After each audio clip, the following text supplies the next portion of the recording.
আমি এখানে আপনার ওই ময়লাটা এই ডাস্টবিন আছে আপনার নর্দার্ন পার্কে 1 নম্বর ওয়ার্ডের ওখানে ময়লাটা আমি ফেলতে আসছি এবং ফেলে যথারীতি বাড়ি যাই। ঠিক ওই সময় দেখলাম আমি আজকে যখন ব্যাক করছি তখন দেখলাম আমি যাচ্ছি, কিছুক্ষণ পরে আমার পিছন দিয়ে দুটো ছেলে বাইকে করে ওই মোড়টার সময় ঘুরবো তখন দেখি আমার আগে ঘুরে গিয়ে ওখানে আপনার দাঁড়িয়ে আমাকে ডাইরেক্ট ফায়ার করলো।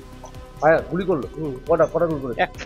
তারপর তখন যখন গুলি করছে আমি তো কাউকে চিনতে পারি না, চিনিও নি, তখন আমি সঙ্গে সঙ্গে আপনার এবার আমি মাথায় নিচে বললাম, তখন গুলিটা বেরিয়ে গেল। হয়তো তার আগেই গুলি করি বলতে পারছি, কিন্তু আমার গুলিটা যখন জ্বালার পর তারপর যখন আমি দৌড়িয়ে বালতি ফেলে দৌড়িয়েছি বাড়িতে, তারপর দেখছি আমার এখান থেকে 4 জায়গা দিয়ে রক্ত বেরোচ্ছে, রক্ত ঝরছে এবং মুখের থেকে জ্বালা করছে। তখন আমার ভাই আমাকে আপনার হাসপাতালে নিয়ে গেল। আমি কিছু মনে করতে পারছি না, কেন আসলো বুঝতে পারছি না। কাউকে সন্দেহ করছেন? না, কাউকে সন্দেহ করছি না। বাইকে দুজন ছিল? দুজন। হেলমেট পরা ছিল?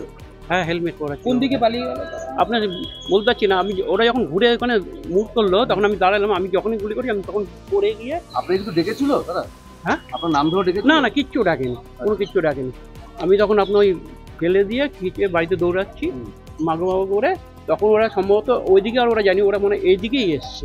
কে করলো এটা তো দোষীকে ধরতে হবে, আগে দোষীটাকে দেখি কে সেটা তো দেখতে হবে, কারণ ওর তো কোনো শত্রু নেই।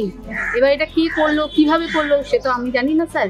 এটা যাতে খুব তাড়াতাড়ি ধরা পড়ে, তদন্ত হয়, এটা আমি চাইছি।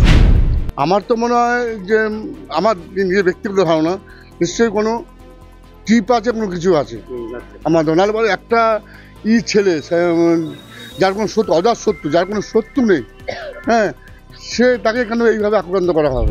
হচ্ছে সব থেকে বড় কথা, যে মানুষটার কোনো শত্রু নেই, যেই মানুষটা সকাল থেকে রাত অবধি চাকরির পরে এসে 1 ঘন্টা আমাদের সাথে একটু ক্যারাম বোর্ড খেলে, তারপর বাড়ি চলে যায়, এবং আজ অবধি তার রেপুটেশন এরকমই রয়েছে, কারোর সাথে তুই টুকারি পর্যন্ত করেনি, আর বিবাদ মারপিট তো দূরের কথা।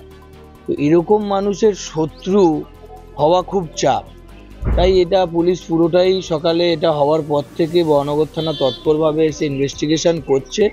এটা তাদের ধারণা যে ভেতর থেকে কোনো কিছু টিপ দেওয়া হয়েছে বা কেউ এই কাজ করেছে। কটা গুলি চলেছে? একটাই গুলি চলেছে। ফায়ারটা হওয়াতে ফায়ারটা মিস হয়েছে, কিন্তু তার যে বারুদ ছিটকেছে তাতে ওনার গলায়, হাতে বিভিন্ন জায়গায় এফেক্ট পড়েছে। ফলো করুন সংবাদ প্রতিদিন ডিজিটাল।